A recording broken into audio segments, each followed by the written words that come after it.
നമസ്കാരം, ഞാൻ doctor Monica. പുതിയൊരു വീഡിയോയിലേക്ക് എല്ലാവർക്കും സ്വാഗതം. നിങ്ങൾക്ക് ശരീരത്തിൻ്റെ പല ഭാഗങ്ങളിലായിട്ട് വേദനകളോ നീർക്കെട്ടുകളോ ഒക്കെ ഉണ്ടാവാം. പലപ്പോഴും അത് വാദസംബന്ധമായിട്ടുള്ള പ്രശ്നങ്ങൾ മൂലമോ ഇല്ലെന്നുണ്ടെങ്കിൽ നമുക്ക് എവിടെയെങ്കിലും തട്ടുകയോ മുട്ടുകയോ ചെയ്തിട്ട് അവിടെ ചതവുകൾ വന്നിട്ടുള്ള വേദനകളോ ആകാം. അല്ലാത്ത പക്ഷം പ്രായാധിക്യം മൂലമുണ്ടാവുന്ന സ്വാഭാവികമായിട്ടുള്ള വേദനകളും ആകാം. ഇതേതുമായിക്കൊള്ളട്ടെ, നമുക്ക് വീട്ടിൽ വളരെ സാധാരണയായി ലഭിക്കുന്ന കഞ്ഞിവെള്ളത്തിൽ ചില ചേരുവകൾ ചേർത്ത് പുറമേ പുരട്ടുന്ന ഒരു രീതിയാണ് ഇന്നത്തെ വീഡിയോയിൽ പരിചയപ്പെടുത്തുന്നത്. വീഡിയോ ആദ്യമായിട്ടാണ് ആരെങ്കിലും കാണുന്നതെന്നുണ്ടെങ്കിൽ ചാനൽ കൂടി ഒന്ന് സബ്സ്ക്രൈബ് ചെയ്യുക. നമുക്ക് നേരെ വീഡിയോയിലേക്ക് കടക്കാം. പലപ്പോഴും നമ്മുടെ ശരീരം ആസകരമുള്ള വേദനകളിൽ ഏറ്റവും കൂടുതൽ ആൾക്കാർക്കും ഉണ്ടാകുന്നത് മുട്ട് സംബന്ധമായിട്ടുള്ള പ്രശ്നങ്ങൾ അല്ലെങ്കിൽ മുട്ടുവേദനയായിരിക്കും ഉണ്ടാകുന്നത്. പലർക്കും ഇരുന്നിട്ട് എണീക്കണം എന്നുണ്ടെങ്കിൽ ഒരു സഹായം ഉണ്ടാവാം, അല്ലെങ്കിൽ പലരും നിസ്കരിക്കുന്നവരായിരിക്കും. അവർക്ക് ആ ഒരു സ്വാഭാവികമായും ചെയ്യുന്ന അവരുടെ പ്രാർത്ഥനകൾ പോലും ചെയ്യാൻ ബുദ്ധിമുട്ടുണ്ടാവാം. അങ്ങനെ നമ്മുടെ ദൈനംദിന ജീവിതത്തിലെ ചെറിയ ചെറിയ ആക്ടിവിറ്റീസ് പോലും നിങ്ങൾക്ക് ചെയ്യാൻ പറ്റാത്തതുപോലെ പല ഭാഗങ്ങളിൽ ഇതുപോലെ വേദന അനുഭവപ്പെടുന്നവരാണെന്നുണ്ടെങ്കിൽ തീർച്ചയായിട്ടും ഈ കൂട്ട് നിങ്ങളെ സഹായിക്കുന്നതാണ്. ഇന്നത്തെ ഈ കൂട്ട് നമ്മൾ കഞ്ഞിവെള്ളത്തിലാണ് പ്രിപ്പയർ ചെയ്യുന്നത്. കഞ്ഞിവെള്ളം എന്ന് പറയുന്നത് തലേ ദിവസം നമ്മൾ അന്നത്തെ ദിവസത്തെ കഞ്ഞിവെള്ളമല്ല എടുക്കേണ്ടത്, തലേ ദിവസത്തെ കഞ്ഞിവെള്ളമാണ് നമ്മൾ എടുക്കേണ്ടത്. അതിലാണ് നമുക്ക് കൂടുതലും നമ്മുടെ ഇൻഫ്ലമേഷൻ അല്ലെങ്കിൽ നീർക്കെട്ടുകളൊക്കെ തന്നെ മാറിക്കിട്ടാൻ വേണ്ടിയിട്ടും വേദനകൾ അകറ്റാൻ വേണ്ടിയിട്ടും നമ്മുടെ ബോൺസിൻ്റെ ആരോഗ്യം നിലനിർത്താൻ വേണ്ടിയിട്ടും സഹായകരമാകുന്നത്. ഇനി ഇതിൽ ചേർക്കേണ്ട ചില ചേരുവകളുണ്ട്. അവ ഏതൊക്കെയാണെന്നുള്ളത് മനസ്സിലാക്കാം. ഏറ്റവും ആദ്യം വരുന്നത് ഉഴുന്നാണ്. ഉഴുന്നെന്ന് പറയുന്നത് നമ്മൾ എപ്പോഴും അരി അരയ്ക്കാൻ നേരത്ത് അല്ലെങ്കിൽ ദോശ ഉണ്ടാക്കാനോ ഇഡ്ഡലി ഉണ്ടാക്കാനോ നമ്മൾ ഉപയോഗിക്കുന്നതാണെങ്കിലും ആയുർവേദത്തിൽ വളരെ പുരാതന കാലം തൊട്ട് തന്നെ വേദനകൾക്കും നീർക്കെട്ടുകളും മാറാൻ വേണ്ടിയിട്ടും പുറമേ പുരട്ടാൻ ഏറ്റവും കൂടുതൽ ഉപയോഗിച്ചുകൊണ്ടിരുന്ന കാര്യം തന്നെയാണ്, ഇപ്പോഴും ഉപയോഗിക്കുന്ന കാര്യവുമാണ്. അപ്പോൾ ഉഴുന്നെന്ന് പറയുന്നത് ഉഴുന്നിൽ നമ്മുടെ നെർവ്സിൻ്റെ അല്ലെങ്കിൽ ഞരമ്പുകളുടെ ആരോഗ്യം മെച്ചപ്പെടാൻ വേണ്ടിയിട്ടും അതുപോലെ തന്നെ ഒരുപാട് വിറ്റമിൻസുകൾ ഇതിനകത്ത് സമൃദ്ധമായിട്ട് അടങ്ങിയിട്ടുണ്ട്. കൂടാതെ അയൺ ഉയർന്ന അളവിലുണ്ട്, കാൽസ്യം അടങ്ങിയിട്ടുണ്ട്, മഗ്നീഷ്യം, ഫോസ്ഫറസ് തുടങ്ങിയിട്ടുള്ളവയെല്ലാം തന്നെ നമ്മുടെ എല്ലുകളുടെ ആരോഗ്യം മെച്ചപ്പെടുത്താൻ സഹായിക്കുന്ന എല്ലാ വിറ്റമിൻസുകളും മിനറൽസുകളും ഇതിൽ അടങ്ങിയിട്ടുണ്ട്. കൂടെ തന്നെ ഇത് നമ്മുടെ നീർക്കെട്ടുകളെയും പെട്ടെന്ന് തന്നെ ആ ഒരു ഭാഗത്തെ വേദനകൾ, എവിടെയാണോ നിങ്ങൾക്ക് വേദനയുള്ളത് ആ ഭാഗത്തെ വേദനകൾ കുറയ്ക്കാൻ ഏറെ ഗുണകരമാകുന്നതാണ്. ഇതിൻ്റെ എണ്ണയായിട്ടുള്ള രീതിയിലും നമുക്ക് ഉപയോഗിക്കാൻ പറ്റുന്നതാണ്. എണ്ണ ഉപയോഗിക്കേണ്ട രീതി എന്ന് പറയുന്നത് 1 അല്ലെങ്കിൽ 2 ടേബിൾ സ്പൂൺ അളവായിട്ടുള്ള ഉഴുന്നെടുക്കുക. എന്നിട്ട് ഇത് നമുക്ക് എള്ളെണ്ണയിലോ ഇല്ലെങ്കിൽ വെളിച്ചെണ്ണയിലോ നമ്മൾ ചൂടാക്കി എടുക്കുക എന്നുള്ളതാണ്. അതിൽ നന്നായിട്ട് തിളപ്പിക്കുക. നന്നായി തിളച്ച് ഒരു 10-15 മിനിറ്റ് സമയം മീഡിയം ടു ലോ ഫ്ലെയിമിലിട്ട് തിളച്ചതിന് ശേഷം ഫ്ലെയിം ഓഫ് ചെയ്തിട്ട് ഇത് വേദനയുള്ള ഭാഗത്ത് ചെറു ചൂടോടുകൂടി തേക്കുന്നത് നമുക്ക് വേദനകൾ കുറയ്ക്കാൻ നല്ലതാണ്. എന്നാൽ ഈ കൂട്ടിനകത്തേക്ക് നമ്മൾ ഉപയോഗിക്കുന്നത് മറ്റൊരു രീതിയിലാണ്. ഈ കൂട്ടിന് ആവശ്യമായിട്ടുള്ള അളവെന്ന് പറയുന്നത് 2 ടേബിൾ സ്പൂൺ അളവാണ്. ഇനി അടുത്തത് മുതിരയാണ്. ഒരുപാട് ആൻറ്റി ഓക്സിഡൻറ്റുകൾ അടങ്ങിയിട്ടുണ്ട്. പ്രധാനമായിട്ടും പോളിഫിനോൾ, ഫ്ലവനോയിഡ് തുടങ്ങിയിട്ടുള്ള 2 തരത്തിലുള്ള ആൻറ്റി ഓക്സിഡൻറ്റുകൾ നമ്മുടെ ശരീരത്തിൽ അമിതമായിട്ടുണ്ടാകുന്ന നീർക്കെട്ടുകൾ കുറയ്ക്കാൻ വേണ്ടിയിട്ടും വേദനകൾ പെട്ടെന്ന് തന്നെ ഇല്ലാതാക്കാൻ വേണ്ടിയിട്ടും ഉപയോഗിക്കുന്നതാണ്. മുതിര കിഴി എന്നുള്ളത് വളരെ പ്രസിദ്ധമായിട്ടുള്ളതാണ്. ഒരുപാട് വേദനകൾക്ക് വേണ്ടിയിട്ടൊക്കെ നമ്മൾ പല വിധത്തിലെ കിഴികൾ ഉപയോഗിക്കാറുണ്ട്. നമുക്ക് ഈ ഒരു കൂട്ടിനകത്തേക്ക് മുതിര എടുക്കേണ്ട അളവെന്ന് പറയുന്നത് 1.5 ടേബിൾ സ്പൂൺ അളവാണ് മുതിര എടുക്കേണ്ടത്. അതും നമ്മൾ മുതിര എടുക്കുന്ന സമയത്ത് തലേ ദിവസം കുറച്ച് വെള്ളത്തിൽ കുതിർത്ത് വെച്ചിട്ട് പിറ്റേ ദിവസം നമ്മൾ വെള്ളം തൊടാതെ അരച്ചെടുക്കുകയാണ് ചെയ്യേണ്ടത്. ഇനി മൂന്നാമത്തെ ചേരുവയായിട്ട് വരുന്നത് ഉലുവയാണ്. ഉലുവ നമ്മൾക്കറിയാം. ഉലുവ നമ്മൾ തലേ ദിവസം ഒരു സ്പൂൺ ഉലുവ വെള്ളത്തിലിട്ട് നമ്മൾ പിറ്റേ ദിവസം രാവിലെ കുടിക്കുന്നതിലൂടെ നമ്മുടെ ശരീരത്തിലുണ്ടാകുന്ന ഉദര സംബന്ധമായിട്ടുള്ള പ്രശ്നങ്ങൾ, വേദന, നീർക്കെട്ട് മുതലായിട്ടുള്ളവയൊക്കെ തന്നെ മാറ്റാൻ വിട്ട് ഏറെ ഗുണകരമാകുന്നു എന്നുള്ളത്. ഇതുപോലെ തന്നെ ഇത് നമ്മൾ പുറമേ പുരട്ടുന്നതിലൂടെ വേദനകളും നീർക്കെട്ടുകളും ഇല്ലാതാക്കാൻ വിട്ട് ഏറെ ഉപകാരപ്രദമാകുന്നതാണ്. ഒരുപാട് ആൻറ്റി ഓക്സിഡൻറ്റുകളും വിറ്റമിൻസുകളും ഇതിലും അടങ്ങിയിട്ടുണ്ട്. ഉലുവ എടുക്കേണ്ട അളവെന്ന് പറയുന്നത് 1.5 ടേബിൾ സ്പൂൺ അളവായിട്ടുള്ള ഉലുവയാണ് എടുക്കേണ്ടത്. ഉലുവ എടുക്കുമ്പോൾ ശ്രദ്ധിക്കേണ്ട കാര്യം, മുതിരയെ പോലെ തന്നെ തലേ ദിവസം തന്നെ കുറച്ച് വെള്ളത്തിൽ കുതിർത്ത് വെച്ചിട്ട് പിറ്റേ ദിവസം നമ്മളിത് അരച്ചെടുക്കേണ്ടതാണ്. ഇനി നാലാമത്തെ ചേരുവ ശതകുപ്പയാണ്. ശതകുപ്പ നിങ്ങൾക്ക് എല്ലാവർക്കും അറിയുന്നത് ഔഷധ കഞ്ഞിക്കൂട്ടിൽ നമ്മൾ ചേർത്ത് ചേർക്കുന്ന ഒരു പ്രധാന ഔഷധമാണ്. ഇത് പ്രധാനമായിട്ടും വയർ സംബന്ധമായിട്ടുള്ള ഉദര സംബന്ധമായിട്ടുള്ള പ്രശ്നങ്ങൾ, അതുപോലെ വയറ്റിൽ നമുക്ക് കുത്തി നോവ് വരിക അല്ലെങ്കിൽ സൂചി കുത്തുന്ന പോലെയുള്ള വേദനകളൊക്കെ ഭക്ഷണം കഴിച്ച ഉടനെ ചിലർക്ക് ഉണ്ടാവാറുണ്ട്. ഇങ്ങനെയുള്ള പ്രശ്നങ്ങൾ കുറയ്ക്കാൻ ഏറെ ഗുണകരമാകും. അതുപോലെ ഒരുപാട് ആരോഗ്യ ഗുണങ്ങളുള്ളതാണ്. പ്രധാനമായിട്ടും വാതസംബന്ധമായിട്ടുള്ള പ്രശ്നങ്ങൾ കുറയ്ക്കാനാണ് ഏറ്റവും കൂടുതൽ ഉപയോഗിക്കുന്നത്.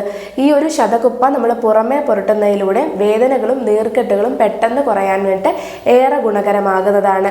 ശതകുപ്പ എടുക്കേണ്ട അളവെന്ന് പറയുന്നത് 1 ടേബിൾ സ്പൂൺ അളവായിട്ടുള്ള ശതകുപ്പയാണ് നമുക്ക് ഈ ഒരു കൂട്ടിനകത്തേക്ക് ആവശ്യമായിട്ടുള്ളത്. ഇനി അടുത്ത ചേരുവ എന്ന് പറയുന്നത് ഏറ്റവും പ്രധാനപ്പെട്ട ഒരു ചേരുവയാണ്. മുരിങ്ങയില ഇല്ലെന്നുണ്ടെങ്കിൽ മുരിങ്ങയുടെ തൊലിയാണ് നമുക്ക് ഈ ഒരു കൂട്ടിനകത്തേക്ക് ആവശ്യമായിട്ടുള്ളത്. ഒരുപാട് വാദസംബന്ധമായിട്ടുള്ള പ്രശ്നങ്ങൾ കുറയ്ക്കാൻ ഏറെ ഗുണകരമാകുന്നതാണ്. ആമവാദം, സന്ധിവാദം, അതുപോലെ തന്നെ നമുക്ക് എവിടെയെങ്കിലും ചതവ് വന്ന് മാറിയിട്ടുള്ള വേദനകൾ മാറാതെ കിടക്കുകയോ നീർക്കെട്ടുകൾ മാറാതെ കിടക്കുകയോ ചെയ്തിട്ടുണ്ടെങ്കിൽ ഈ ഭാഗത്ത് മുരിങ്ങയിലയുടെ പ്രയോഗം ഉപയോഗിക്കുന്നതിലൂടെ ഇവരിലും വേദനകൾ കുറയ്ക്കുന്നത് ഏറ്റവും ഗുണകരമായിട്ട് കണ്ടുവരുന്നതാണ്. അപ്പോൾ നമുക്ക് മുരിങ്ങ ഇലയായിട്ടാണെന്നുണ്ടെങ്കിൽ 1 പിടി മുരിങ്ങയില എടുക്കാം. ഇല്ലെങ്കിൽ മുരിങ്ങയിലയും അതിനോടൊപ്പം തന്നെ മുരിങ്ങയുടെ തൊലി എടുക്കുന്നതും ഏറെ ഗുണകരമാണ്. ഇവ രണ്ടുമാണെന്നുണ്ടെങ്കിലും വെള്ളം തൊടാത്ത രീതിയിൽ മിക്സിയിലിട്ട് നന്നായിട്ട് അരച്ചെടുത്താണ് നമ്മൾ ഈ ഒരു കൂട്ടിനകത്തേക്ക് ഉപയോഗിക്കേണ്ടത്. ഇനി അവസാനമായിട്ട് വരുന്നത് കല്ലുപ്പാണ്. കല്ലുപ്പ് നമ്മുടെ നീർക്കെട്ടുകൾ വലിയാൻ ഏറ്റവും ഗുണകരമായിട്ട് ഉപയോഗിക്കാൻ കഴിയുന്നതാണ്. ഒരു 2 ടേബിൾ സ്പൂൺ അളവായിട്ടുള്ള കല്ലുപ്പാണ് ഈ ഒരു കൂട്ടിനകത്തേക്ക് ആവശ്യമായിട്ടുള്ളത്. ഇനി ഇതെങ്ങനെയാണ് ഉണ്ടാക്കേണ്ടതെന്നുള്ളത് പറയാം. നമ്മൾ നേരത്തെ പറഞ്ഞിട്ടുള്ള തലേദിവസം ഇട്ട് വെച്ചിട്ടുള്ള മുതിരയും ഉലുവയും വെള്ളം തൊടാത്ത രീതിയിൽ അല്ലെങ്കിൽ വെള്ളം ഒഴിക്കാതെ അത് മിക്സിയിലിട്ട് അരച്ചെടുക്കേണ്ടതാണ്. ഇതിനോടൊപ്പം തന്നെ നമ്മൾ പൊടിച്ചിട്ടുള്ള ഉഴുന്നിൻ്റെ, അതായത് ഉഴുന്ന് നമ്മൾ പറഞ്ഞിട്ടുള്ള അളവിൽ പൊടിച്ചെടുത്തിട്ട് അത് നമുക്ക് ചേർക്കാം. അതുപോലെ തന്നെ മുരിങ്ങയിലയും നമ്മൾ വെള്ളം തൊടാതെ മിക്സിയിലിട്ട് അരച്ചെടുത്തിട്ട് ഈ കൂട്ടിനകത്തേക്ക് ചേർക്കേണ്ടതാണ്.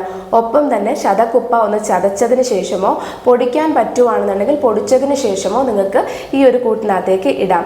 എന്നിട്ട് നമുക്ക് തലേ ദിവസം എടുത്തു വെച്ചിട്ടുള്ള കഞ്ഞിവെള്ളം, ആ കഞ്ഞിവെള്ളത്തിനകത്തുനിന്ന് ഇത് കുറുകാൻ ആവശ്യമായിട്ടുള്ള കഞ്ഞിവെള്ളം മാത്രമാണ് എടുക്കേണ്ടത്. അതായത് ഏകദേശം ഒരു 1/4 ഗ്ലാസ് തൊട്ട് 1/2 ഗ്ലാസ് വെള്ളം വരെ നമുക്ക് ഉപയോഗിക്കാം. ഇനി നിങ്ങളുടെ കൂട്ടിൻ്റെ അളവിനനുസരിച്ച് നിങ്ങൾക്കത് വ്യത്യാസം വരുത്താൻ പറ്റും. അപ്പോൾ അതുപോലെ നമ്മൾ ഒരുപാട് കഞ്ഞിവെള്ളം വെച്ചിട്ട് എടുക്കരുത്, കാരണം ഇത് കുറുകി കിട്ടാൻ സമയമെടുക്കും. അപ്പോൾ അതുകൊണ്ട് തന്നെ ചെറിയ അളവിൽ മാത്രം കഞ്ഞിവെള്ളം എടുക്കാം. എന്നാൽ പഴകിയിട്ടുള്ള കഞ്ഞിവെള്ളം വേണം എടുക്കാൻ എന്നുള്ളത് ശ്രദ്ധിക്കേണ്ടതാണ്.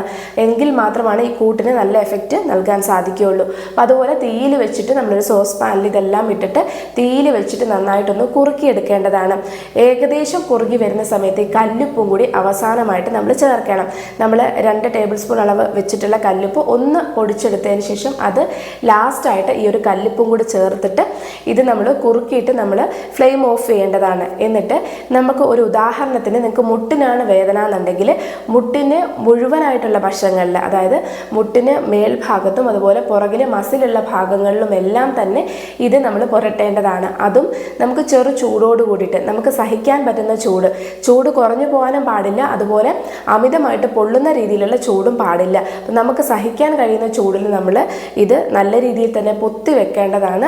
അതായത് നമുക്കൊരു ലേപനം പോലെ പൊത്തി വെക്കേണ്ടതാണ്. എന്നിട്ട് ഇതിൻ്റെ പുറത്തു കൂടി ഒരു തുണി ഉപയോഗിച്ചിട്ട് അല്ലെങ്കിൽ ഒരു തോർത്ത് ഉപയോഗിച്ചിട്ടോ നമുക്കൊന്ന് കെട്ടി വെക്കാവുന്നതാണ്.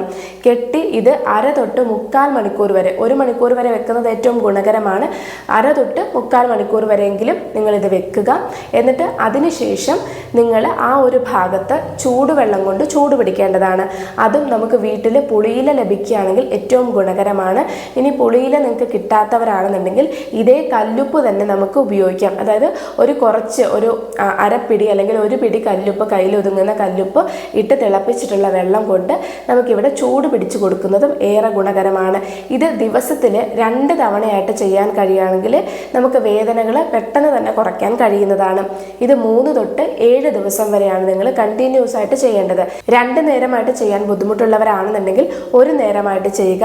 എന്നാൽ ചെയ്യുന്ന അവസരങ്ങളിൽ, അതായത് നമ്മൾ ആ ഒരു ദിവസം കണ്ടിന്യൂസ് ആയിട്ട് ചെയ്യുക, ഒരു ദിവസം ചെയ്തു അടുത്ത ദിവസം ചെയ്യാതിരിക്കുക എന്നുള്ളതല്ല, കണ്ടിന്യൂസ് ആയിട്ട് 3 ദിവസമോ കണ്ടിന്യൂസ് ആയിട്ട് ഒരു 7 ദിവസമോ ചെയ്യുക എന്നുള്ളതാണ്. എങ്കിലാണ് ഇതിൻ്റെ യഥാർത്ഥ ഫലം നിങ്ങൾക്ക് ലഭിക്കുകയുള്ളൂ. അതുപോലെ ശ്രദ്ധിക്കേണ്ട കാര്യം, നമ്മൾ എടുക്കുന്ന കഞ്ഞിവെള്ളം പഴകിയിട്ടുള്ള കഞ്ഞിവെള്ളം, തലേദിവസത്തെ മാറ്റി വെച്ചിട്ടുള്ള കഞ്ഞിവെള്ളമായിരിക്കണം എടുക്കാൻ വേണ്ടിയിട്ട്. അപ്പോൾ ഇത് വളരെ ഫലപ്രദമായിട്ട് തന്നെ നിങ്ങൾക്ക് നമ്മുടെ എല്ലാ ഭാഗത്തും, നമുക്ക് എവിടെയൊക്കെ വേദന, കൈകളിൽ വേദനകളുണ്ടോ അല്ലെങ്കിൽ കഴുത്തിൻ്റെ ഭാഗത്താണോ വേദനയുള്ളത്, ആ ഭാഗത്തൊക്കെ നിങ്ങൾക്ക് ഇത് ഉപയോഗിക്കാൻ കഴിയുന്നതാണ്. അല്ലെങ്കിൽ നടുവിൻ്റെ ഭാഗത്തുണ്ടെങ്കിൽ എന്നുണ്ടെങ്കിൽ അവയിലും നമുക്കിത് ഉപയോഗിക്കാൻ കഴിയുന്നതാണ്. നമ്മളിത് ചെയ്യുന്നതിനൊപ്പം തന്നെ ഈ മുതിര ആയിക്കോട്ടെ അല്ലെന്നുണ്ടെങ്കിൽ മുരിങ്ങയില ആയിക്കോട്ടെ നമ്മുടെ ഉള്ളിൽ കഴിക്കുന്നതും ഏറെ ഗുണകരമാണ്. മുതിരയാണെന്നുണ്ടെങ്കിൽ ശ്വാസ സംബന്ധമായിട്ടുള്ള പ്രശ്നങ്ങൾ, വാതസംബന്ധമായിട്ടുള്ള പ്രശ്നങ്ങൾ കുറയ്ക്കാൻ ഏറ്റവും ഗുണകരമായിട്ട് ഉപയോഗിക്കാം. എന്നാൽ ശ്രദ്ധിക്കേണ്ട കാര്യം എന്ന് പറയുന്നത് ശരീരത്തിൽ ചൂട് അമിതമായിട്ടുള്ളവർ, അതുപോലെ വാതരക്ത സംബന്ധമായിട്ടുള്ള പ്രശ്നങ്ങളുള്ളവരിൽ, ബ്ലീഡിംഗ് ഡിസോർഡേഴ്സ് ഒക്കെ ഉള്ളവർ മുതിര ഒഴിവാക്കേണ്ടതാണ്. അല്ലാത്ത പക്ഷം മുതിര കഴിക്കുന്നത് വാതരോഗങ്ങൾക്ക് ഏറ്റവും ഗുണകരമാണ്. ഇത് ആഴ്ചയിലൊരു 3 തവണയൊക്കെ ആയിട്ട് കഴിക്കുന്നത് വേദനകൾ അമിതമുള്ളവർക്ക് പെട്ടെന്ന് കുറയാൻ വേണ്ടിയും ഏറെ ഗുണകരമാകും. പുറമേ പുരട്ടുന്നതും ഉള്ളിൽ കഴിക്കുന്നതും ഏറ്റവും നല്ലത് തന്നെയാണ്. രണ്ടെന്ന് പറയുന്നത് മുരിങ്ങയിലയാണ്. മുരിങ്ങയില നമുക്കറിയാം വിറ്റമിൻ എ, വിറ്റമിൻ സി സമൃദ്ധമായിട്ടുണ്ട്. കൂടാതെ അയൺ, കാൽസ്യം മുതലായിട്ടുള്ള ഒരുപാട് മിനറൽസുകളും ഇതിൽ അടങ്ങിയിട്ടുണ്ട്. അപ്പോൾ ഇവ എല്ലാം കഴിക്കുന്നതും നമ്മുടെ കണ്ണുകളുടെ ആരോഗ്യം മെച്ചപ്പെടുത്താൻ വേണ്ടിയിട്ടും ഒപ്പം തന്നെ വാതസംബന്ധമായിട്ടുള്ള രോഗങ്ങളും വേദനകളും നീർക്കെട്ടുകൾ മാറ്റാൻ വേണ്ടിയിട്ടും ഏറെ ഗുണകരമാകുന്നതാണ്. അപ്പോൾ കഴിവതും നിങ്ങൾ ഇങ്ങനെയുള്ള ഡയറ്റ്സുകളും ഇതിനോടൊപ്പം തന്നെ ചെയ്യുന്നതും നിങ്ങളുടെ ഈ വേദനകൾ കുറഞ്ഞു കിട്ടാൻ, വളരെ വേഗത്തിൽ കുറഞ്ഞു കിട്ടാൻ സഹായിക്കുന്നതാണ്. അപ്പോൾ ഇന്നത്തെ വീഡിയോയിൽ എന്തെങ്കിലും തരത്തിലുള്ള സംശയങ്ങളുണ്ടെങ്കിൽ അത് കമൻറ്റ് ബോക്സിൽ അറിയിക്കുക. അടുത്തൊരു വിഷയവുമായിട്ട് നമുക്ക് കാണാം. നന്ദി.